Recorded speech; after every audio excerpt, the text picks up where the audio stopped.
Hello everyone, welcome to topper study point. स्वागत है प्यारे बच्चों। एंड आज की इस वीडियो में हम कंटिन्यू डिस्कस करेंगे क्लास 12th का आपका जो इकोनॉमिक्स का सब्जेक्ट है बच्चों, यानी कि अर्थशास्त्र का, इसके कल के पेपर के लिए। जी हाँ, जैसे कि आप सभी को पता है कि कल यानी कि 19 मार्च 2025 को इकोनॉमिक्स का आपका जो बोर्ड का एग्जाम है 2025 का, ये होने वाला है। और इसी की तैयारी के लिए हम लोग अपना सैंपल पेपर जो सेकंड है इसको डिस्कस कर रहे थे, है ना।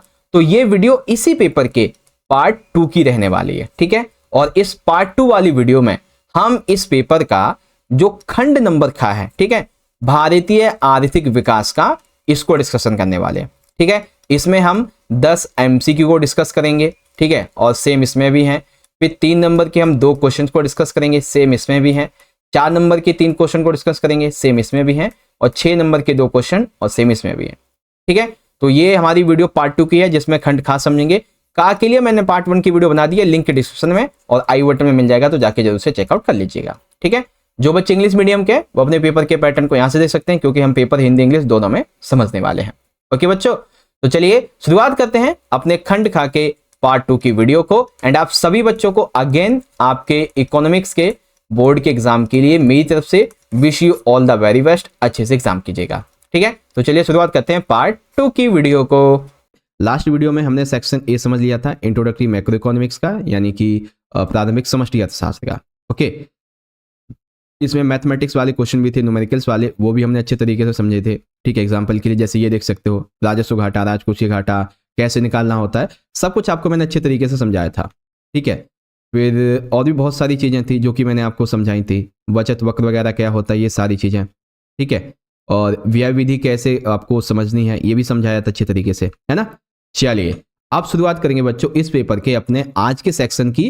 Section number B, Indian economic development, Hindi में कहें तो खंड बा है हमारा, भारतीय अर्थव्यवस्था का विकास। तो अब ध्यान से सुनो बच्चों, सबसे पहले हम लोग डिस्कस करेंगे इसमें टोटल 10 एमसीक्यूज। ओके, तो आप सभी बच्चों से रिक्वेस्ट है कि इन 10 एमसीक्यू क्वेश्चन का जो आंसर है ना, मेरे द्वारा आंसर बताए जाने से पहले आप भी अपने मन ही मन जरूर आंसर करना, जिससे कि आपकी भी प्रैक्टिस हो जाएगी, ठीक है। और देखो ये 10 एमसीक्यू नहीं है, क्योंकि 2 क्वेश्चन में आपको अथवा मिलेगा, तो टोटल आपके 12 एमसीक्यू होने वाले हैं। ओके बच्चों, आर यू रेडी? शुरू किया जाए।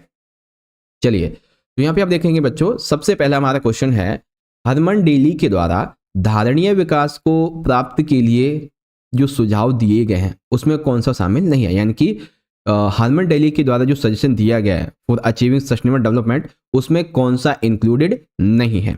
तो सबसे पहला इन्होंने कहा कि बढ़ती जनसंख्या पर हमें नियंत्रण लगाना चाहिए और हमें कुशल तकनीकी प्रगति, इस पर ध्यान देना चाहिए, ठीक है।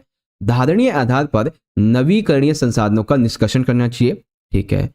प्रदूषण से उत्पन्न होने वाली अक्षमताओं को ठीक नहीं किया जाना चाहिए। यार ये बात तो कोई भी आसानी से समझ जाएगा कि अगर प्रदूषण से उत्पन्न होने वाली अक्षमताएं हैं, इसको ठीक नहीं करेंगे तो कैसे विकास कर पाएंगे, ठीक है। तो मतलब ये गलत हो गया हमारा, है ना। फिर गैर नवीकरणीय संसाधनों के अपचय की दर नवीकरणीय करना, तो ये भी ठीक है। तो कौन सा हो जाएगा? ऑप्शन नंबर जो सी है ना आपका, ये वाला इसका एकदम करेक्ट आंसर हो जाएगा, मतलब रॉन्ग की मैं बात कर रहा हूं। ओके, चलो क्वेश्चन है हमारा कि निम्नलिखित में से किस देश में प्रति वर्ग किलोमीटर संख्या का घनत्व तो सबसे अधिक है, ठीक है। अगर आपने थोड़ा सा ध्यान दिया हो तो 2 ही ऐसी कंट्री हैं, एक भारत है और एक चाइना है, जहां पे प्रति वर्ग किलोमीटर जनसंख्या अधिक है। प्रति वर्ग किलोमीटर का मतलब क्या हो गया कि एक प्रति वर्ग किलोमीटर में कितने लोग रहते हैं, ठीक है। तो सबसे ज्यादा जो ये घनत्व है ना, ये कहां पे पाया जाता है बच्चों? भारत में, ठीक है, भारत में पाया जाता है। ओके, इसी प्रकार से इसका क्वेश्चन इंग्लिश में कि किस देश ने शिशु नीति को अपनाया था, तो लास्ट वीडियो में एक क्वेश्चन मैंने लिया था, बहुत से बच्चों ने इसका कमेंट भी किया था, ठीक है। कुछ ने सही तो कुछ ने रॉन्ग भी किया था, तो राइट था आपका चाइना, ठीक है। चलो, which of the following countries has the highest density of population per square kilometre in India and who adopted the child policy, तो ये अडॉप्ट की थी चाइना ने। अगला क्वेश्चन है बच्चों कि स्वतंत्रता की पूर्व संध्या पर भारत के जनांकी की स्थिति क्या दर्शाती है, अर्थात जब भारत आजाद हुआ, ठीक है, तो उस समय भारत की आज़ादी के अगले दिन मान सकते हैं कि 15 अगस्त को या फिर कुछ महीनों तक कैसी स्थिति रही थी भारत में। तो सिंपल सी बात है, मार काट, विभाजन, पलायन, सांप्रदायिक हिंसा, ये सारी चीजें चल रही थी, यानी कि उच्च मृत्यु दर रही थी, ठीक है। साथ ही उच्च निर्धनता भी रही थी, ठीक है, और उच्च निरक्षरता, यानी कि देखो जब वोटिंग वगैरह हुई थी ना, तो हमने देखा था पूरे देश में जितनी जनसंख्या है ना, उसमें से मात्र जो वोटर थे वो 14% ही पढ़े लिखे थे। पूरी जनसंख्या नहीं, वोटर की मैं बात कर रहा हूँ। युवाओं में मात्र 14% लोग जो थे वो पढ़े लिखे थे, ठीक है। तो निरक्षरता थी, निर्धनता थी और उच्च मृत्यु दर, ये सब इसमें शामिल है। तो ऑप्शन नंबर आपका जो है ना, ये डी वाला एकदम करेक्ट हो जाएगा, ठीक है। चलो अब बच्चों एक क्वेश्चन आपसे पूछा जा सकता है कि कृषि तथा ग्रामीण विकास का राष्ट्रीय बैंक कौन है? कृषि और ग्रामीण विकास का, तो ये कौन है बच्चों? नाबार्ड। अब आपसे पूछा जाएगा नाबार्ड बना किस ईयर में था? तो ये बना था 1982 में, ठीक है। इंग्लिश में देख लेंगे, the demographic situation of the India on the eve of independence reflect, तो high poverty, high death rate, high illiteracy, यानी कि ऑप्शन नंबर डी है आपका, ठीक है। उसके बाद in which year the national bank of agriculture and rural development यानी कि नाबार्ड वाज एस्टेब्लिश्ड, तो कब बना था? 1982 में, ओके। चलिए क्वेश्चन नंबर है हमारा 21, निम्नलिखित कथनों को ध्यानपूर्वक पढ़ना है। चलिए पढ़ते हैं। सबसे पहला कथन, पिछले 20 वर्षों में औसत वैश्विक तापमान में वृद्धि हुई है। बिल्कुल सही है भाई, पिछले अगर 2 दशक देखे जाए, 20 वर्ष देखे जाए, तो इसमें वैश्विक तापमान जो है इसमें वृद्धि हो रही है, बिल्कुल सही है। कथन 2, तेजी से औद्योगिकरण जो होता चला जा रहा है, इससे वायु प्रदूषण का स्तर बढ़ रहा है और वायु प्रदूषण के स्तर की वजह से वैश्विक तापमान में भी वृद्धि हो रही है। तो क्या बोलेंगे? दोनों ही कथन हमारे बिल्कुल ही सही है बच्चों, ठीक है। तो स्टेटमेंट 1 क्या कहती है? The average global temperature has increased in the last 20 years and rapid industrialisation has increased the level of air pollution, cause of that the global temperature has been increased, है ना। तो ऑप्शन आपका A correct हो गया, okay. चलिए अब आ चुका है बच्चों हमारा मिलान, और मिलान में एक आधा मिलान तो मैं आपको ऑलरेडी समझा चुका हूं, है ना। अब देखो मिलान करना बहुत ही सिंपल सा कॉन्सेप्ट है, जो आपको आता है ना पहले आप उसे देख लो। तो सबसे पहले मेरे हिसाब से आपको जो आता होगा वो रहेगा प्रथम पंचवर्षीय योजना, क्योंकि ये 1951 में आई थी, है ना। फिर टिस्को की स्थापना कब हुई थी भाई? ये हुई थी भैया जी 1907 में, यानी कि 1907 में। तो देख लीजिए इसमें पहले का सी हो तो पहले का सी यहाँ पे भी है, यहाँ पे भी है। अब तीसरे का आपको डी मिल जाए, तीसरे का डी इसमें भी है, इसमें भी है। चलो थोड़ा और इसको वो करते हैं। अब है करवी समिति कब बनी थी और औद्योगिक नीति का संकल्प कब लिया गया था, ठीक है। तो यहाँ पे अगर हम देखेंगे, ठीक है, तो वेट अ मिनट, करवी समिति कब बनी थी? 1955 में, ठीक है, 1955 में बनी थी। और औद्योगिक नीति का संकल्प कब लिया था भाई? 1956 में, क्योंकि जो हमारी सेकंड वो आई थी ना सेकंड पंचवर्षीय योजना, उसी में तो हमने औद्योगिक नीति का संकल्प लिया था, है ना। तो फोर्थ का बी हो गया और इसका ए हो गया, बस मिल गया आंसर। तो ऑप्शन सी जो है ये हमारा एकदम करेक्ट हो गया, ठीक है बच्चों। तो इस प्रकार से आई होप अब आपको समझ में आ गया होगा बढ़िया तरीके से। चलिए इसी का इंग्लिश वर्जन देख लीजिए। फर्स्ट 5 ईयर प्लान कब स्टार्ट हुए थे? 1951 में। करवे समिति बनी थी आपकी 1955 में। टिस्को बना था 1905। जो इंडस्ट्रियल पॉलिसी रेगुलेशन है 1956 में अपनाया गया, तो ऑप्शन सी हो गया। चलो अब हमारा अगला क्वेश्चन कि आपको निम्नलिखित कथनों को ध्यानपूर्वक पढ़ना है। क्वेश्चन क्या है? गरीबी और बेरोजगारी को खत्म करने के लिए जो कार्यक्रम है इनमें कौन सा शामिल है? तो सबसे पहला महात्मा गांधी राष्ट्रीय ग्रामीण रोजगार गारंटी अधिनियम, मनरेगा। मनरेगा की फुल फॉर्म क्या होती है? महात्मा गांधी राष्ट्रीय ग्रामीण रोजगार गारंटी अधिनियम। तो ठीक है, गरीबी बेरोजगारी को खत्म करने के लिए चलाया गया था। दूसरा स्वर्ण जयंती शहरी योजना, शहरी रोजगार योजना, तो ये भी चलाया गया है। प्रधानमंत्री रोजगार योजना, ये भी चलाया गया है। स्वर्ण जयंती ग्राम स्वरोज योजना, या क्या नाम है, स्वरोजगार योजना, तो ये भी चलाई गई है। तो क्या बोलेंगे बच्चों? जिसमें सारे के सारे हमारे सही हो, ये सब राइट है, ठीक है। तो यहाँ पे देख लेंगे आपका ये जो क्वेश्चन है ना, इसका ऑप्शन नंबर ए एकदम करेक्ट है। चलिए अब है बच्चों कि पहली जो 7 योजनाएं थी, ठीक है, पहली 7 जो पंचवर्षीय योजनाएं थी, इसमें व्यापार नीति मुख्यतः अंतर्मुखी व्यापार रणनीति पर आधारित थी। उपरोक्त कथन क्या संदर्भित करता है? अर्थात देखो, पहली 7 योजनाओं में व्यापार नीति विशेषता अंतर्मुखी व्यापार रणनीति पर आधारित थी। तो अंतर्मुखी व्यापार रणनीति ये किस चीज को दर्शाती है भाई? क्या ये लाइसेंस को दर्शाती है? आयात प्रतिस्थापन को, स्वावलंबन को, किसको दर्शाती है भाई? फटाफट से। तो ये किसे दर्शाती है भाई? आयात प्रतिस्थापन की स्थापना को, ठीक है। अब इसी में एक अथवा आ गया है हमारा। अथवा में है बच्चों कि बेरोजगारी की समस्या को हल करने के उपाय में शामिल नहीं है। तो भाई बेरोजगारी को देखिए, सबसे पहला तो सकल घरेलू उत्पाद में वृद्धि और रोजगार कार्यक्रम, यानी कि हमारी जो जीडीपी है उसमें उसे हम और इंक्रीज करें, साथ ही लोगों के लिए विशेष रोजगार कार्यक्रम चलाएं। तो इससे तो भाई बेरोजगारी खत्म की जा सकती है, ठीक है। जनसंख्या अगर वृद्धि हो रही है तो उस पर नियंत्रण रखना चाहिए, तो इससे भी कम होगा बेरोजगारी, है ना। लघु और जो कुटीर उद्योग है इनको बढ़ावा देना चाहिए, जो हमारे परंपरागत उद्योग है ना इनको बढ़ावा देना चाहिए। लेकिन विदेशी कंपनियों का स्वागत करना ये बेरोजगारी समस्या को हल करने का एक तरीका नहीं है। ऐसा इसलिए है क्योंकि जब विदेशी कंपनियां आती हैं, ठीक है, तो वो क्या करती है, छोटे छोटे रोजगार, लघु कुटीर उद्योग उनको खत्म कर देते एक तरीके से, है ना। तो आपका ये बी वाला जो है ना ये एक नेगेटिव पॉइंट में आ जाएगा। ओके, तो इसका देख लेंगे, इंपोर्ट क्या नाम सब्सटीट्यूशन हो जाएगा, ठीक है। और इसका जो है आपका यहाँ पे वेलकमिंग फॉरेनर कंपनी सी हो जाएगा। अब बच्चों निम्नलिखित कथनों पे विचार करना है, तो आ जाइए विचार करेंगे। विचार में क्या जा रहा है, देखो भारत में एलपीजी नीति है, ठीक है, इसकी कुछ मुख्य बिंदु हैं, तो देख लेते भाई। एलपीजी जो है ना ये MRTP एक्ट ये अपनाया गया था 1969 में, ठीक है।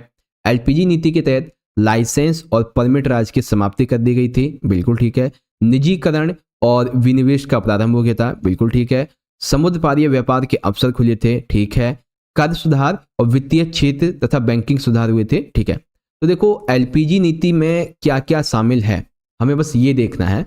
अब इसमें से एक ऐसा है जो शामिल नहीं है, ठीक है, तो फटाफट से सोचिए इसमें से कौन सा आपका राइट होगा।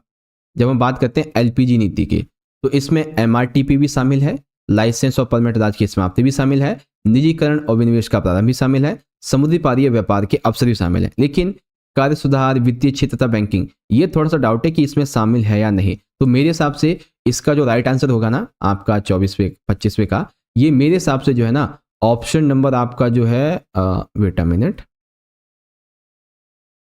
ओके इट्स कंफर्म कि यहाँ पे जो है ना कि भारत में एलपीजी नीति के मुख्य बिंदु ये सब सही है, ठीक है, सारे के सारे। ओके, तो यहाँ पे क्या बोलेंगे भाई, ऑप्शन नंबर जो डी वाला है हमारा ये वाला राइट हो जाएगा, ठीक है। चलिए अब जो बच्चे इंग्लिश मीडियम के हैं वो इजीली यहाँ से रीड आउट कर सकते हैं कि कंसीडर दी फॉलोइंग स्टेटमेंट, किसके बारे में, एलपीजी पॉलिसी के बारे में मेन पॉइंट्स, ठीक है। ये सारे के सारे जो पॉइंट है ना ये बिल्कुल ही यहाँ पे राइट है बच्चों, ठीक है। इंग्लिश में ये हो गया आपका और आपका ऑप्शन नंबर डी राइट हो जाएगा। चलिए अब हमें दे दिए गए बच्चों कथन, अब बड़े ध्यान से पढ़ना बच्चों, ठीक है। देखो अभी कथन ये क्या कहता है, बढ़ती जनसंख्या से जो ये प्राकृतिक संसाधन है इनकी मांग बढ़ जाती है, बिल्कुल सही बात है। जैसे जैसे पॉपुलेशन बढ़ती है वैसे वैसे हमारे जो नेचुरल रिसोर्सेस होते हैं इसकी मांग बढ़ जाती है, जबकि प्राकृतिक संसाधनों की पूर्ति स्थिर है, यानी कि जनसंख्या तो बढ़ती है जो कि अस्थिर है, बढ़ती रहेगी, ठीक है। लेकिन जो प्राकृतिक संसाधन है वो तो हमारे पास में बहुत ही कम है, स्थिर है। इसके अतिरिक्त मतलब इन संसाधनों की अतिरिक्त मांग जब उत्पन्न हो जाती है तो ये प्राकृतिक संसाधनों पर दबाव डालती है, ठीक है, सही बात है। एग्जाम्पल लेता हूं, जैसे मान लेते किसी गांव में पहले 100 लोग रहते थे, ठीक है, और एक खेत था जहां से वो अच्छा खासा खाना वगैरह उगा लेते थे अपने लिए, फसल वगैरह, ठीक है। लेकिन अब जनसंख्या हो गई है 150, तो अब उसी खेत पे दबाव इतना बनाया जा रहा है ताकि उनके लायक खाने को उगाया जा सके, ठीक है। अब इसी को आप एक बड़े स्केल पे सोच सकते हो, है ना, तो वही चीज थी। और उसके बाद में कारण क्या है इसका, कारण ये है कि जो हमारे प्राकृतिक संसाधन है ना इनका अत्यधिक उपयोग किया जाता है, ठीक है, उपभोग किया जाता है और उपभोग धारण क्षमता की सीमा से बाहर चला जाता है जिससे कि पर्यावरण हानि होती है। यानी कि संसाधनों की मांग जब बढ़ती है तो इनके अत्यधिक उपयोग होने की वजह से मांग क्यों बढ़ती है, अत्यधिक उपयोग करने की वजह से, है ना। अब जब अत्यधिक उपभोग होता है इनका तो ये पर्यावरण को हानि पहुंचाते हैं। तो क्या बोलेंगे, ऑप्शन ए वाला जो है ना दोनों सही और व्याख्या भी है, ये राइट हो जाएगा, ठीक है। इसी प्रकार से इंग्लिश मीडियम में आपका असेसन भी ठीक है, रीजन भी ठीक है और यहाँ पे आपको एक्सप्लेनेशन भी मिल जाएगी। ओके, अब इसी का देखते हैं सेकंड क्वेश्चन बच्चों। अब सेकंड में है बच्चों अभिकथन का हमारा, भारत में विदेशी मुद्रा भंडार अगर हम देखें वर्ष 1990 में ये कितना था, 6 बिलियन US$, ठीक है, और 2015 में ये हो गया 331 बिलियन डॉलर, और अभी के टाइम पे जो है ना ये 450 के आसपास बिलियन डॉलर है भारत में, अभी की 2024 की मैं बात कर रहा हूँ, ठीक है। कारण 1921 में विदेशी मुद्रा की तुलना में रुपए का अवमूल्यन कर दिया गया था, ठीक है, विदेशी मुद्रा की तुलना में अवमूल्यन कर दिया गया था, ऐसा हुआ था।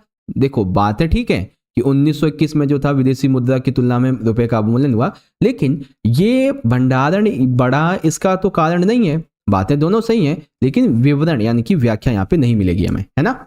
चलिए इंग्लिश में असेसन ठीक है, रीजन ठीक है और यहाँ पे एक्सप्लेनेशन आपकी नहीं मिलेगी, तो ऑप्शन आपका बी करेक्ट हो गया, ठीक है। अब देखो बच्चों अभी तक जो है ना टोटल हम लोगों ने डिस्कस कर लिया आपके 10, अगर हम माने कि टोटल आपके जो है ना 12 एमसीक्यू हमने डिस्कस कर लिया, ठीक है। तो आई होप आपको सारे एमसीक्यू समझ में आ गए होंगे। अब बढ़ते हैं अगले क्वेश्चन की तरफ। ओके, इससे पहले कि मैं आपको क्वेश्चन समझाना शुरू करूं, आ जाते हैं क्वेश्चन नंबर 28 पे। इसमें पूछा गया है उन विभिन्न कारकों का मूल्यांकन कीजिए जिनके आधार पर चीन में आर्थिक विकास में तीव्र वृद्धि हुई है। तो आज ये देख लेते हैं वो कौन से हैं, ठीक है। देखो, उन विभिन्न कारकों का मूल्यांकन करना है जिसकी वजह से जो चाइना है उसमें तीव्र आर्थिक वृद्धि हुई है। तो सबसे पहला देखो, चाइना ने सबसे पहले अपनाई थी जीएलएफ अभियान। अब ये जीएलएफ क्या है, तो उसकी फुल फॉर्म है बच्चों ग्रेट लीप फॉरवर्ड अभियान। तो इसके तहत 1958 में जब चाइना ने जीएलएफ को अपनाया तो उसने क्या किया, बड़े पैमाने पे अपने देश में औद्योगिकरण करना शुरू कर दिया 1958 से। इसके अंतर्गत जीएलएफ के अंतर्गत औद्योगिकरण पे बढ़ावा दिया। अब उसने ये कहा कि हर एक घर के आगे या फिर घर के पीछे हर एक व्यक्ति को अपने पास में एक उद्योग लगाना पड़ेगा। छोटा सा उद्योग ही क्यों ना लगाए, लेकिन लगाओ, ठीक है। 1958 में ये देखा गया चाइना में लगभग 26,000 कम्यून थे जिनके पास में समस्त कृषक शामिल थे, ठीक है। चलो, फिर इसने अपनाई महान सर्वहारा संस्कृति। इसका मतलब क्या हो गया कि 1965 में चाइना के नेता माओ ने महान सर्वहारा संस्कृति का आरंभ किया, जिसके तहत छात्रों को, विशेषज्ञों को ग्रामीण क्षेत्रों में काम करने के अध्ययन से भेजा गया, ठीक है। उसके बाद में 1978 में आर्थिक सुधार इसने कर लिया। ये तो सभी को पता है कि चाइना ने 1978 में खुले द्वार की नीति अपनाई और अपनी जो अर्थव्यवस्था थी उसको पूरे वर्ल्ड के लिए खोला, जिससे कि इसको इंटरनेशनल लेवल पे ट्रेड करने का मौका मिला। फिर इसने अपने पैर जमा लिए फिर इंटरनेशनल ट्रेड में, है ना। तो ये था इसका इस प्रकार से विकास का काम। ओके बच्चों, तो ये हो गया कॉन्सेप्ट आपका यहाँ पे कि जीएलएफ अभियान क्या है, ठीक है, महान सर्वहारा संस्कृति क्या थी और 1978 के आर्थिक सुधार क्या थे। ओके, बेसिकली पॉलिटी से जुड़ा हुआ है, 1-2 पॉइंट पॉलिटी के, 1-2 इको के, हो गया आंसर आपका, ठीक है। इंग्लिश में evaluate the various factors on the basis of which rapid increase in economic development took place in China। तो कौन कौन से था, पहले जीएलएफ कैंपेन चलाया चाइना ने, फिर ग्रेट रेवोल्यूशन, कल्चरल रेवोल्यूशन इसने किया, इकोनॉमिक रिफॉर्म्स रिवॉल्यूशन किया 1978 में, इस प्रकार से। ओके, चलो अब यहाँ पे आता है क्वेश्चन नंबर 29 और इसमें जो है ना 3 नंबर के 2 क्वेश्चन है। अब ये वाला आपका जो क्वेश्चन है ना बच्चों, बड़े ध्यान से देखना, इसमें हरित क्रांति क्या है, ठीक है। हरित क्रांति की विशेषताएं अलग से 3 नंबर में, हरित क्रांति का प्रभाव अलग से 3 नंबर में। तो आप ये कह सकते हो ये आपका एक 6 नंबर का क्वेश्चन है, ठीक है ना। तो बड़े ध्यान से देखना बच्चों, मैं हमेशा यही चाहता हूं कि आप ना कम टाइम में अपनी ज़्यादा से ज़्यादा अच्छी से अच्छी तैयारी करो। इसीलिए मैं कम मार्क्स में थोड़े बड़े क्वेश्चन लेके आ जाता हूं ताकि आपकी कम मार्क्स की भी तैयारी हो जाए और बड़े मार्क्स की भी, है ना। चलो, सबसे पहले हरित क्रांति क्या थी, तो हुआ यह था कि 1967, ठीक है, 1966 या 67 के आसपास भारत में पड़ गया था अकाल। अब भारत के पास में हो गई थी खाद्यान्न की कमी। अब इसको भारत को ना खाद्यान्न बेसिकली आयात करना पड़ता था विभिन्न कंट्री से, लाइक अमेरिका हो गया, रसिया हो गया, यहाँ से, है ना। तो खाद्यान्न के क्षेत्र में आत्मनिर्भर बनने के लिए छठे दशक में 1960 के दशक में कृषि उत्पादन में तीव्र वृद्धि हो सके, इस मामले को ध्यान में रखते हुए ऊंची उपज वाले बीज HYVS एवं रासायनिक खाद और नई सिंचाई तकनीकों, नए जो क्या नाम है उपकरण है खेती के, इसके उपयोग स्वरूप हरित क्रांति सामने आई, ठीक है। तो हरित क्रांति की आपको इंफॉर्मेशन मिल गई। अब बारी आ जाती है इसकी विशेषताओं की। देखो, विशेषताएं अलग से 3 नंबर में आ जाएंगी। विशेषता सबसे पहले ये थी कि हरित क्रांति के दौरान उन बीजों का उपयोग किया गया था जो कि उच्च पैदावार वाली किस्म को यहाँ पे दिया गया था। अब जैसे कौन कौन सी फसलें उगाई गई थी, सबसे पहले जो है ना गेहूं उगाई गई थी, ठीक है, गेहूं हो गया, चावल हो गया और एक और थी जिससे ये सारी क्या है, ये सारी आपकी जो है ना व्यापारिक फसलें और आम लोगों के लिए जरूरी होती हैं। तो गेहूं, चावल और मक्का, ये फसलें ज्यादातर उगाई गई थी, ठीक है। तो विशेषता पहली क्या हो गई कि उच्च पैदावार वाली किस्मों के बीजों का उपयोग करना, ठीक है। रासायनिक उर्वरकों का उपयोग, अब इन्होंने क्या किया, रासायनिक उर्वरकों का उपयोग किया जिससे कि कम टाइम में जो फसल है ना वो और अच्छी बन जाए। आज के टाइम पे भी आप देखते हैं गांव में होता है इनका उपयोग। सिंचाई व्यवस्था अच्छी की गई, बेसिकली टारगेट उन एरिया को किया गया सिंचाई उसके कृषि के लिए जहाँ के किसान ऑलरेडी डेवलप्ड थे, ठीक है। और कृषि यंत्रीकरण को बढ़ावा मिला। अब देखो, कृषि में यंत्रीकरण को बढ़ावा मिला तो रोजगार भी तो मिलेगा ना। यंत्र को बनाएगा कौन, आम लोग बनाएंगे, है ना, जो श्रमिक है वो बनाएंगे, तो रोजगार मिलेगा, तो रोजगार को भी बढ़ावा मिलेगा। लेकिन इसके कुछ प्रभाव भी हुए। सबसे पहला, विक्रय अधिशेष की प्राप्ति हुई, यानी कि बेचने के पश्चात अब हमारे पास में बच भी जाता था। खाद्यान्नों का बफर स्टॉक हमारे पास में हो गया, यानी कि वो भारत जो कि 1967 के आसपास खाद्यान्न के क्षेत्र में आयातक था, ठीक है, खाने को आयात करता था विद इन 1 to 2 ईयर्स। अब ये जो है ना आयातक छोड़ो निर्यातक बन चुका, ठीक है ना। अब देशों को ये देता है, जैसे रसिया को इसने बहुत 1-2 साल पहले गेहूं वगैरह भर भर के दिया था, है ना, कहीं और भी दिए थे, है ना। तो हरित क्रांति का प्रभाव क्या हुआ कि बफर स्टॉक हो गया, आयातक से निर्यातक बन गया, साथ ही आय वर्गों को लाभ हुआ, खाद्यान्न आत्मनिर्भरता हो चुकी थी, ठीक है। ये प्रभाव हुए थे बच्चों। और एक चीज और आप लिख सकते हो इस प्रभाव में कि इसका जो है ना निगेटिव एक्सपेक्ट ये पड़ा था कि केवल 3 एरिया, एक तो पंजाब, ठीक है, हरियाणा और जो वेस्ट यूपी है, ठीक है ना, पश्चिमी उत्तर प्रदेश, बस इसी को इसका फायदा हुआ था, बाकी किसी और किसानों को नहीं, ठीक है ना। तो अमीरी गरीबी बढ़ गई थी, ये चीजें हैं। अब इसी का सेकंड क्वेश्चन देखो बच्चों, सेकंड में पूछा गया है भारत में उच्च शिक्षा क्षेत्र में हुए विकास को समझाइए। तो भाई भारत में उच्च शिक्षा के क्षेत्र में क्या विकास हुआ था, तो आ जाइए समझाते हैं आपको विकास के बारे में। देखो भारत में उच्च शिक्षा के क्षेत्र में हुए विकास, सबसे पहला है बच्चों उच्च शिक्षा में विश्वविद्यालय, कॉलेज, व्यावसायिक तथा तकनीकी शिक्षा संस्थानों को शामिल किया जाता है। जब हम बात करते हैं ना कि उच्च शिक्षा क्षेत्र, तो इसमें हम किसको शामिल करते हैं, उच्च शिक्षा में विश्वविद्यालय शामिल होते हैं, कॉलेजेस शामिल होते हैं, व्यावसायिक तकनीकी शिक्षक संस्थान होते हैं, ठीक है। अब जब भारत को आज़ादी मिली थी तब उसके बाद में जो हायर एजुकेशन है इसमें काफ़ी ज़्यादा हमें रिफॉर्म्स, काफ़ी ज़्यादा सुधार देखने को मिले थे। अब इसे आप कैसे समझ सकते हो, ऐसे समझ सकते हो कि लगभग अभी के टाइम पे जो है 749 विश्वविद्यालय देश में है जो कि उच्च शिक्षा प्रदान कर रहे हैं, और 46 जो है केंद्रीय विश्वविद्यालय। ये तो 2016 का डाटा है, अभी तो शायद ये जो है ना क्या नाम है उच्च शिक्षा वाले ये 1000 भी हो गए होंगे। केंद्रीय विश्वविद्यालय अभी तक 50-60 हो चुके होंगे। राज्य विश्वविद्यालय हैं 345, 135 मान्यता विश्वविद्यालय हैं, है ना, ये चीजें थी। और देश में कॉलेजों की संख्या तो भर भर के है 37,700, अभी ये 40-45 हो गई होगी, ठीक है। उच्च शिक्षा के क्षेत्र में काम करने वाली मुख्य संरचनाएं हैं जैसे कि विश्वविद्यालय अनुदान आयोग है, यूजीसी है, ठीक है, इग्नू है, इंदिरा गांधी मुक्त विश्वविद्यालय, अखिल भारतीय तकनीकी शिक्षा परिषद है AICTE, और भारतीय चिकित्सा अनुसंधान परिषद है ICMR। तो इस प्रकार से ये चीजें हैं, ठीक है। आगे बच्चों समझ में कि भारत में उच्च शिक्षा के क्षेत्र में हुए विकास क्या क्या है इसके बारे में। चलो इंग्लिश में डिफाइन दी फॉलोइंग। तो ग्रीन रेवोल्यूशन क्या है, फीचर्स क्या है ग्रीन रेवोल्यूशन के, इफेक्ट क्या होता है ग्रीन रेवोल्यूशन का, सारी चीजें दी गई हैं, आप पढ़ सकते हो, ठीक है। ग्रीन रेवोल्यूशन क्या होता है, इसके फीचर्स क्या क्या हैं, इफेक्ट्स क्या है इसके, और ये हो गया आपका। फिर explain the developments in the higher education sector in India. तो क्या क्या डेवलपमेंट हुआ था हायर एजुकेशन में, देख सकते हैं यहाँ पे ये पॉइंट आपको दे दिए गए हैं, ओके। चलिए अब बात करते हैं अगले क्वेश्चन की। ये 4 नंबर का हमारा क्वेश्चन है। क्वेश्चन ये है पर्यावरण के संबंध में मुख्य मुद्दे के रूप में वैश्विक उष्णता तथा ओजोन क्षय को स्पष्ट कीजिए। तो भाई पर्यावरण के संबंध में जो मुख्य उद्देश्य के रूप में वैश्विक उष्णता यानी कि वैश्विक तापमान और ओजोन का जो क्षय हो रहा है इसको हमें समझाना है। तो आ जाइए समझा देते हैं। देखो वैश्विक उष्णता, वायुमंडल में जैसे जैसे कार्बन डाइऑक्साइड बढ़ती जा रही है, जो अन्य ग्रीन गैसेस हैं, जब ये ग्रीन हाउस गैसेस जो है ना इसके स्तर में वृद्धि हो रही है तो इससे क्या हो रहा है, विश्व का जो औसत तापमान है, विश्व का जो टेम्परेचर है वो बढ़ रहा है, क्योंकि CO2 हमारे तापमान को बढ़ाने के लिए बहुत ज़्यादा खतरनाक है, ठीक है। और भी जो ग्रीन हाउस गैसेस हैं जैसे मीथेन हो गया, ठीक है, नाइट्रोस हो गया, ये सारी चीज़ें।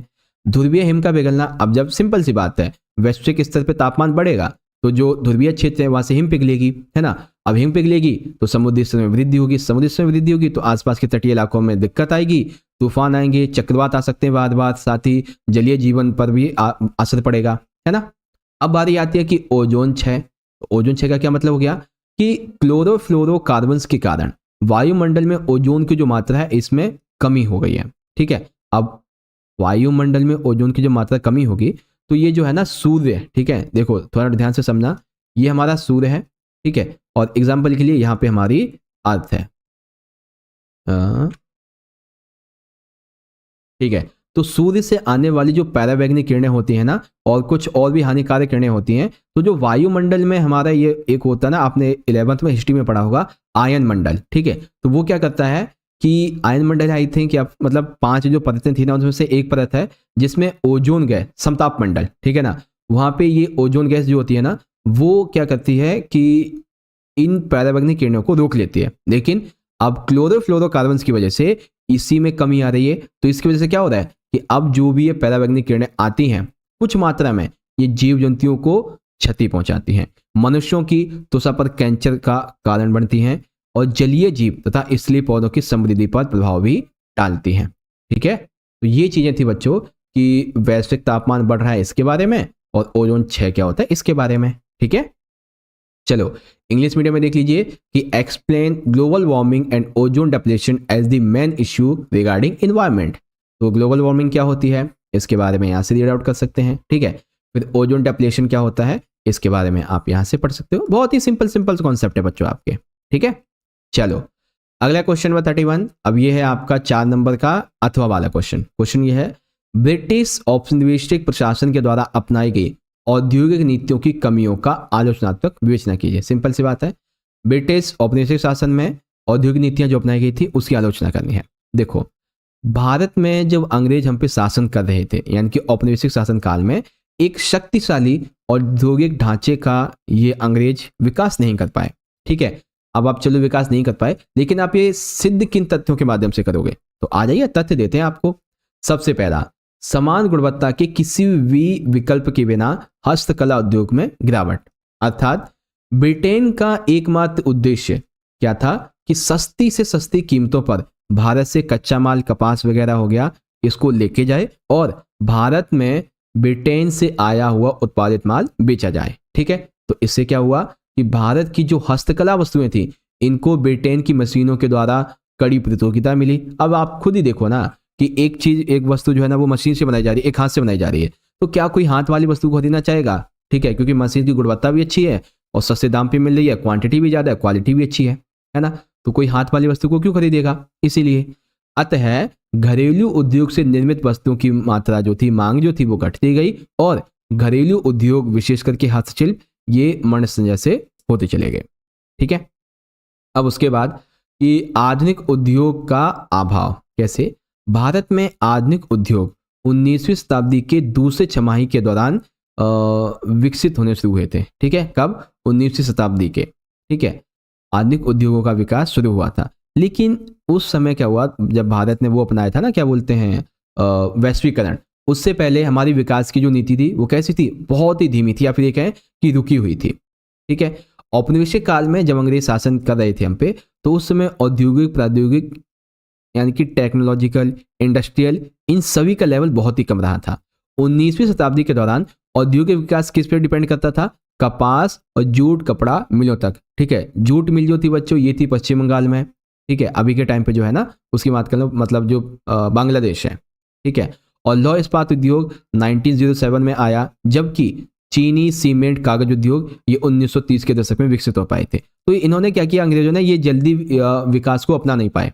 ठीक है, फिर पूंजीगत उद्योगों का अभाव था। कैसे? भारत में मुश्किल से ही कोई भी ऐसा एक आधा पूंजीगत उद्योग होगा जो आधुनिकीकरण को बढ़ावा दे सके। ठीक है, लगभग 70 संयंत्र मशीनरी का 70% जो मशीनरी है, जो संयंत्र है, इसका आयात किया जाता था। भारत अपनी तकनीकी तथा पूंजीगत वस्तुओं की आवश्यकता के लिए आयात पर निर्भर होता था, यानी कि उसे अब कुछ भी चाहिए टेक्नोलॉजी मशीन वगैरह, तो उसे हमेशा दूसरे देशों पर निर्भर रहना पड़ता था। लेकिन आज के टाइम पे मेक इन इंडिया ये जो ऑप्शन है ना, ये जो कार्यक्रम है, उससे भारत आत्मनिर्भर बन रहा है टेक्नोलॉजिकल या फिर कोई भी हथियार वगैरह इस मामले में। ठीक है, चलो सेकंड क्वेश्चन समझो, ग्रामीण विकास से आप क्या समझते हैं, इसके मुख्य तत्वों का वर्णन कीजिए। ये क्वेश्चन आपका 6 नंबर का है बच्चों। ठीक है, देखो ग्रामीण विकास, इसका अभिप्राय उस क्रमबद्ध योजना से है जिसके द्वारा ग्रामीण क्षेत्र के लोगों की जीवन स्तर और आर्थिक व सामाजिक कल्याण में वृद्धि की जा सकती है। तो ग्रामीण विकास का मतलब क्या हो गया कि उस क्रमबद्ध योजना से जिसके द्वारा ग्रामीण क्षेत्र के लोगों के जीवन स्तर और आर्थिक व सामाजिक कल्याण में वृद्धि हो सकती है, उसको ग्रामीण विकास योजना बोलते हैं। अब ग्रामीण विकास के मुख्य तत्व क्या क्या होते हैं भाई? तो ग्रामीण विकास का मुख्य तत्व में सबसे पहला तत्व तो ये है भाई, अगर देखो गांव का विकास करना है तो सबसे पहले गांव में होती है भाई कृषि। तो हमें भूमि के प्रति इकाई कृषि उत्पादकता को बढ़ाना होगा। ठीक है, अर्थात प्रति इकाई पर जो कृषि उत्पादन होता है ना, उसको थोड़ा और बढ़ाना पड़ेगा ताकि किसानों को थोड़ी आय अधिक हो, है ना। उसके बाद जो कृषि विपणन प्रणाली है इसको सुधारा जाए ताकि किसानों को उसके उत्पाद का उचित मूल्य भी प्राप्त हो सके। अब देखो एक क्वेश्चन आपको अभी मैं दिखाता हूं कि कृषि विपणन प्रणाली क्या होती है, पहले आप ये समझ लेना, ठीक है। तो देखो, कृषि विपणन प्रणाली जो है इसको सुधारा जाए ताकि किसानों को उचित उत्पाद मिले, उस फसल का अच्छा मूल्य मिल पाए, ठीक है। ज़्यादा मूल्य वाली फसलों को, उत्पाद को बढ़ावा देना, जैसे गेहूं, चावल, मक्का, इस ऐसी फसलों को ज़्यादा बढ़ावा देना, ठीक है। उत्पादन की गतिविधियों पर विविधीकरण, ताकि विविधीकरण का क्या मतलब हो गया कि फसल जो है ना वो कोई एक नहीं उगानी चाहिए बल्कि 3 फसल चक्रों के हिसाब से उगानी चाहिए, ठीक है। और फसल खेती के अलावा भी कुछ दस्तकारिता के जो काम होते हैं ना, जैसे हिस्ट्री में आपने पढ़ा है, वैसे रोजगार भी करने चाहिए, ठीक है। ग्रामीण क्षेत्र में साख यानी कि उधार की सुविधाएं भी उपलब्ध होनी चाहिए। साथ ही साथ जैविक खेती को बढ़ावा देना चाहिए। ग्रामीण क्षेत्र में शिक्षा तथा स्वास्थ्य सेवाओं को विस्तृत करना चाहिए। ग्रामीण क्षेत्रों में कृषि और गैर कृषि रोजगार द्वारा निर्धनता को कम किया जा सकता है, ठीक है। तो ये हो गया आपका। अब जो मैं अभी आपसे कह रहा था ना कृषि विपणन के बारे में, चलिए उसको देखते हैं। ओके, तो लास्ट वीडियो में जो सैंपल पेपर नंबर हमारा 1 था बच्चों, ठीक है, ये हमारा पहला पेपर था, सैंपल क्वेश्चन पेपर। इसमें आपको मैंने क्वेश्चन नंबर 31 करवाया था, कृषि विपणन से आप क्या समझते हैं और कृषि विपणन के दोष तथा इसे सुधारने के लिए सरकार ने क्या क्या कदम उठाए थे, ठीक है। तो पढ़ लेना बच्चों इसको अच्छे से, बहुत ही इंपॉर्टेंट है। आपको मैं दिखा देता हूँ एक बार कृषि विपणन क्या होता है। तो उसमें फसल की कटाई से लेकर संग्रहण, वर्गीकरण, पैकेजिंग, भंडारण, परिवहन और बेचने तक सारी चीजें इसमें शामिल होती हैं। इसके कुछ दोष हैं और जो इसके दोष है ना उसी को सरकार ने सुधारने के लिए कदम उठाए। तो जो दोष हैं वही इसके सुधारने के उपाय भी हैं, है ना। तो देख सकते हैं सारी चीजें यहाँ पे दे दी गई हैं। मैंने आपको समझाया था बच्चों लास्ट वीडियो में। ओके, चलो, तो इस प्रकार से दोनों क्वेश्चन हो गए। इंग्लिश में देख लीजिए, critical discuss the shortcomings of the industrial policies adopted by the British colonial administration. तो देख सकते हैं सारी चीजें आपकी यहाँ पे लिखी हुई हैं, सारे पॉइंट आपके लिखे हुए हैं, इजीली रीड आउट आप कर सकते हो, ठीक है।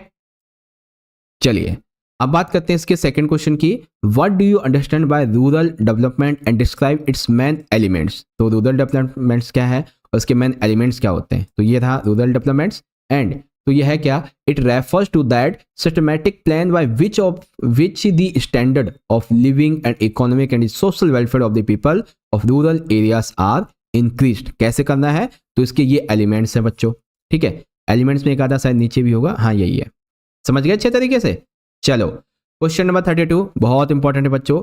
अरे रे इंपॉर्टेंट है लेकिन चला कहाँ गया अच्छा चलो, क्वेश्चन नंबर 32 क्या है बच्चों, आर्थिक सुधारों की मुख्य विशेषताएं बताइए। अर्थात जब भारत ने आर्थिक सुधार किए अपने देश में तो इसकी क्या क्या मुख्य विशेषताएं हमारे सामने निकल कर आई। चलो देख लेते भाई। आर्थिक सुधार तो बहुत ही ईजी है। कैसे, अर्थव्यवस्था की समस्या के समाधान के लिए भारतीय सरकार ने बहुत सारे आर्थिक सुधार किए। अर्थात जब हमारे देश में इकोनॉमिकल प्रॉब्लम बहुत ज़्यादा बढ़ रही थी तो उसको सुधारते हुए भारत सरकार ने बहुत सारे आर्थिक सुधार किए थे। सबसे पहले सरकार ने औद्योगिकरण की नीति का उदारीकरण कर दिया। अर्थात सरकार ने क्या किया, औद्योगिकरण जो नीति थी, ठीक है, उसका कर दिया उदारीकरण। अब उदारीकरण करने की वजह से उद्योगों का निजीकरण हुआ। उद्योगों के निजीकरण की वजह से जो विदेशी निवेश था ये प्रोत्साहन मिला और विदेशी जो कंपनियां थी अब वो भी भारत में आ गई। अब भारत में आएंगी तो भाई उसे लाइसेंस वगैरह लेना पड़ेगा। तो सरकार ने क्या किया, उदारीकरण के अंग के स्वरूप जो लाइसेंस परमिट प्रणाली थी इसको ही खत्म कर दिया और कहा कि आओ तुम यहाँ पे सीधा व्यापार कर सकते हो, ठीक है, ज्यादा फॉर्मेलिटी की जरूरत नहीं पड़ेगी, ठीक है। आयात और निर्यात को उदार बनाते हुए आयात और निर्यात वस्तुओं पर आयात शुल्क में कमी, जिससे कि औद्योगिक विकास के लिए आवश्यक कच्चे माल तथा निर्यात जन्य वस्तुओं के उत्पादन के लिए कच्चे माल का आयात तुलनात्मक रूप से आसान हो जाएगा, ठीक है। तो आयात निर्यात के मूल्यों को भी यहाँ पे उदार बनाया गया है ना, ये चीजें थी। तो समझ गए बच्चों अच्छे तरीके से, बहुत ही सिंपल कॉन्सेप्ट है कि भाई आर्थिक सुधार की क्या क्या विशेषताएं हैं। और साथ ही साथ डॉलर के मूल्य के रूप में घरेलू मुद्रा का अवमूल्यन कर दिया, यानी कि इंटरनेशनल ट्रेड करना था तो इसने अपने पैसे का अवमूल्यन कर दिया, ठीक है। राष्ट्र की बैंकिंग प्रणाली और जो कर्ज संरचना इसमें सुधार किया। देश की आर्थिक स्थिति में सुधार और संरचनात्मक समायोजन के लिए अंतर्राष्ट्रीय मुद्रा कोष यानी कि IMF, वर्ल्ड बैंक, इससे अधिक से अधिक विदेशी ऋण भी प्राप्त किया भारत ने। सरकार के द्वारा निवेश में कमी करते हुए बाजार अर्थव्यवस्था को भी स्थापित किया गया था, ठीक है। तो ये दोनों कॉन्सेप्ट है बच्चों आपके इसके बारे में, समझ गए बढ़िया तरीके से। चलो अब ये हो गया आपका 32। अब हम लोग वेट अ मिनट, आपकी सपोर्टिंग में ना काफ़ी कुछ इंपॉर्टेंट चीज़ें दी गई हैं, ठीक है। जैसे ये वाला है ना बच्चों आपका आर्थिक सुधार के बारे में, तो इसमें ना बहुत सारी चीज़ें हैं, जैसे कि आर्थिक सुधार की क्या क्या विशेषताएं थी, तो सारी चीज़ें आप यहाँ पे देख सकते हैं। आर्थिक सुधार के लिए भारत ने क्या क्या तरीके अपनाए थे, ठीक है। सरकार का औद्योगिकरण का नीतिकरण इस प्रकार से, उसके बाद उदारीकरण और निजीकरण क्या होता है, तो यहाँ से पढ़ सकते हैं बच्चों। उदारीकरण क्या था कि उदारीकरण से तात्पर्य आर्थिक नीतियों में लगाए गए सरकारी नियंत्रण में कमी से है, ठीक है। अर्थात आर्थिक जो नीति है ना, इसमें सरकारी नियंत्रण में कमी करना उदारीकरण होता है। अब भारत ने 24 जुलाई 1991 को वित्तीय सुधारों के साथ ही आर्थिक उदारीकरण की प्रक्रिया शुरू कर दी थी। जब वैश्वीकरण अपनाया था ना भारत ने 1991 में, तो उसी से उदारीकरण शुरू हो गया था। निजीकरण क्या है, तो निजीकरण से तात्पर्य है कि सार्वजनिक क्षेत्र के उद्यमों, व्यवसाय एवं सेवाओं के स्वामित्व व प्रबंधन पर नियंत्रण को निजी क्षेत्र को हस्तांतरित करने से है। फिर वैश्वीकरण की बात आ गई, तो वैश्वीकरण का अर्थ सामान्यतः देश की अर्थव्यवस्था का विश्व की अर्थव्यवस्था के साथ में एकीकरण से है, ठीक है। और कैसे कैसे लिखना, सारी चीजें हैं। फिर एलपीजी नीति के मुख्य बिंदु आपके सामने लिखे हुए हैं सारे के सारे, ठीक है। और भी बहुत सारी चीजें हैं, जैसे कि क्या नाम है, सकारात्मक प्रभाव वगैरह पढ़ते हैं, फिर एमसीक्यू वगैरह थे। अच्छा बच्चों, एक चीज बताओ, अगर आप सभी बच्चों को 100+ एमसीक्यू, ठीक है, चाहे आपकी बुक 1 हो चाहे आपकी बुक 2 हो, अगर आपको 100+ एमसीक्यू का एक लाइव सेशन चाहिए तो सारे बच्चे फटाफट से बता देना। तो एग्जाम से पहले सुबह सुबह हम आपके लिए एक लाइव सेशन कंडक्ट कर लेंगे बच्चों, ठीक है। बट आपको कमेंट करके बताना होगा कि आपको चाहिए या नहीं। अब इसी को इंग्लिश में देख सकते हैं बच्चों कि right the main features of economics reforms. तो मेन फीचर्स क्या थे इकोनॉमिक रिफॉर्म्स के, इजीली आप यहाँ से रीड आउट कर सकते हो सारे के सारे। ओके, चलिए अब आते हैं बच्चों हमारे 6 नंबर के क्वेश्चन। 2 क्वेश्चन है। सबसे पहला है, भारत में धारणीय विकास की प्राप्ति के लिए सुझाए गए 3 किन्हीं उपयुक्त उपायों का वर्णन कीजिए। तो धारणीय विकास का मतलब हो गया सस्टेनेबल डेवलपमेंट, यानी कि सतत पोषणीय विकास कह सकते हो आप इसे, ठीक है।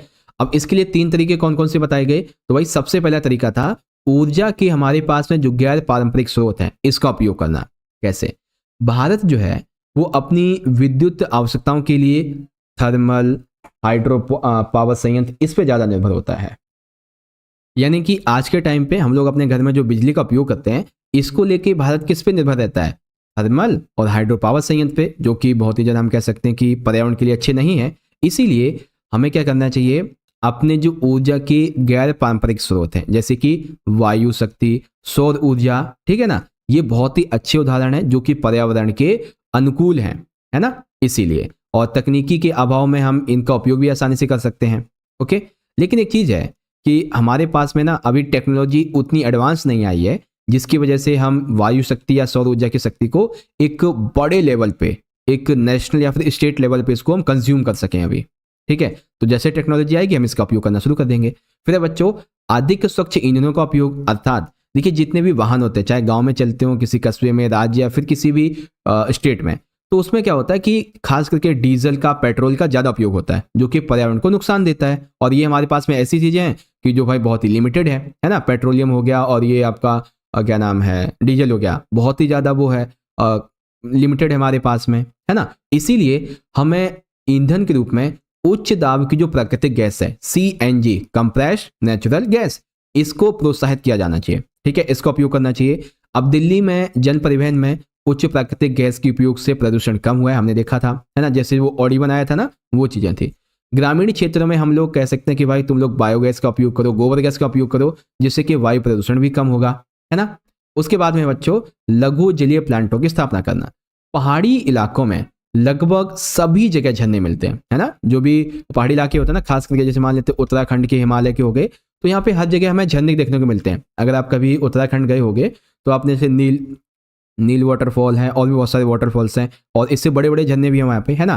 तो इन झरनों पे जो नॉर्मली जहाँ पे कोई जाता नहीं है, उन झरनों के पास में हम लघु जलीय प्लांट स्थापित कर सकते हैं जो कि पर्यावरण के अनुकूल होते हैं। फिर पारंपरिक ज्ञान व व्यवहार, ये तो बहुत इंपॉर्टेंट है भाई, क्योंकि जब तक हमें अपने ऊर्जा के स्रोतों के बारे में, ठीक है, हमें अपनी कृषि व्यवस्था के बारे में, अपने देश की स्वास्थ्य सुविधा व्यवस्था के बारे में, अपने आवास, अपने परिवहन, इसके बारे में जानकारी नहीं होगी, तब तक हम अपना सस्टेनेबल डेवलपमेंट नहीं कर पाएंगे। इसीलिए हमें जो है ना इसके बारे में ज्ञान और इसको व्यवहार में लाना पड़ेगा।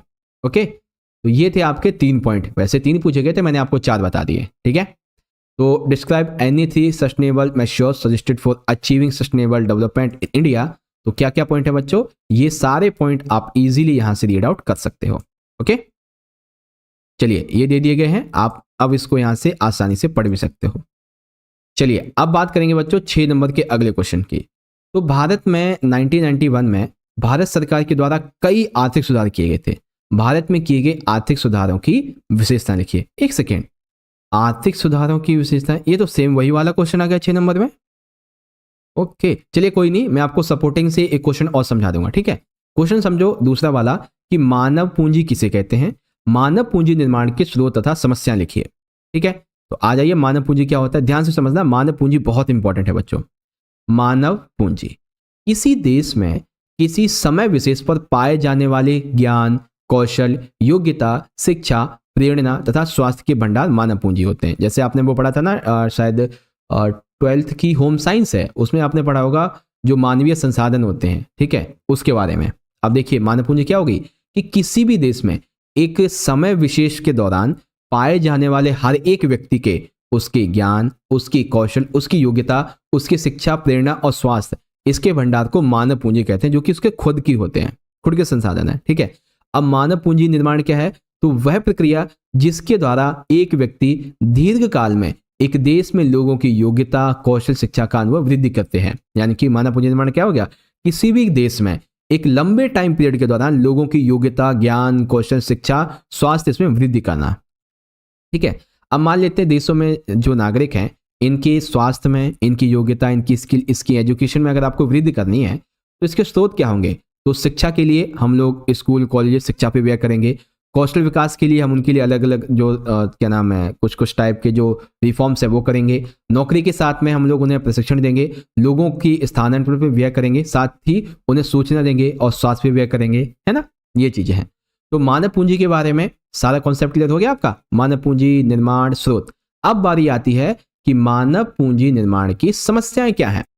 ओके, तो अब हम बात करते हैं बच्चों कि आखिर भारत में जब हम मानव पूंजी निर्माण करते हैं, ठीक है, योग्यता, ज्ञान, कौशल, स्वास्थ्य, सूचना, इन चीजों की बात करते हैं, तो क्या क्या समस्या हमारे सामने आती हैं। तो सबसे बड़ी समस्या होती है बच्चों कि भारत में ना तेजी से बढ़ती हुई जनसंख्या का दबाव, यानी कि जनसंख्या जो है ना भारत में ये बहुत तेजी से बढ़ रही है। अब जितना हम सोचते हैं अगले ही 2-4 महीनों में जो है ना, जितना हमने व्यय सोचा था वो उससे अधिक बढ़ जाता है, क्योंकि जनसंख्या बढ़ रही है बहुत ज्यादा, है ना।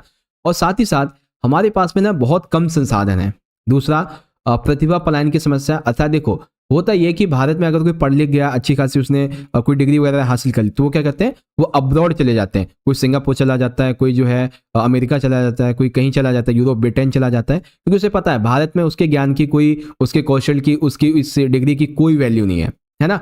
इसीलिए मानव संसाधनों के उचित प्रबंधन का अभाव है। जो हमारे मानव संसाधन है ना, जैसे हमारी शिक्षा है, स्वास्थ्य है, ठीक है, आवास वगैरह, इन सभी का, स्किल्स का, एजुकेशन का कोई ज्यादा प्रबंधन नहीं है, ठीक है। स्वास्थ्य सेवाओं का पर्याप्त होना, तो ये सारी चीजें हैं जो मानव पूंजी निर्माण के समस्याओं में बनती हैं, ठीक है। तो मानव पूंजी निर्माण की ये समस्या होती हैं। तो आगे समझ में। अब मानव पूंजी निर्माण का जो क्वेश्चन वो देख लो कि what is called human capital and right the sources and problems human capital formation. तो देख सकते हैं कि ह्यूमन कैपिटल क्या होता है, ठीक है। अब ह्यूमन कैपिटल फॉर्मेशन क्या होता है और सोर्स क्या है ह्यूमन कैपिटल के फॉर्मेशन के, and the last one problems of human capital formation in India, वो क्या क्या है यहां से पढ़ सकते हो, ठीक है। चलिए, वैसे तो ये पेपर खत्म हो गया। अब एक आपका जो क्वेश्चन बच गया था ना, उसकी जगह मैं आपको कुछ अलग सा क्वेश्चन दिखा देता हूं एक, ठीक है। जैसे देखो, मानव पूंजी निर्माण के स्रोत क्या है। अगर आपसे पूछा जाए कि भाई बताओ मानव पूंजी निर्माण के स्रोत क्या क्या है, तो सबसे पहले हम लोग शिक्षा पे व्यय करके कर सकते हैं मानव पूंजी निर्माण, ठीक है। कौशल पे व्यय करके कर सकते हैं, नौकरी के साथ में प्रशिक्षण कर सकते हैं, लोगों के स्थानांतरण पे व्यय कर सकते हैं, इस प्रकार से। अब समस्या क्या होती है ये देख सकते हैं। उसके बाद और भी क्वेश्चन है इसमें कि हाँ ठीक है, ये देखो, ये क्वेश्चन काफी इंपॉर्टेंट था बच्चों। भारत में शिक्षा क्षेत्र का विकास, मैंने आपको लास्ट वीडियो में समझाया था, प्राथमिक शिक्षा क्षेत्र में कैसे विकास हुआ है, ठीक है, माध्यमिक शिक्षा क्षेत्र में कैसे विकास हुआ है।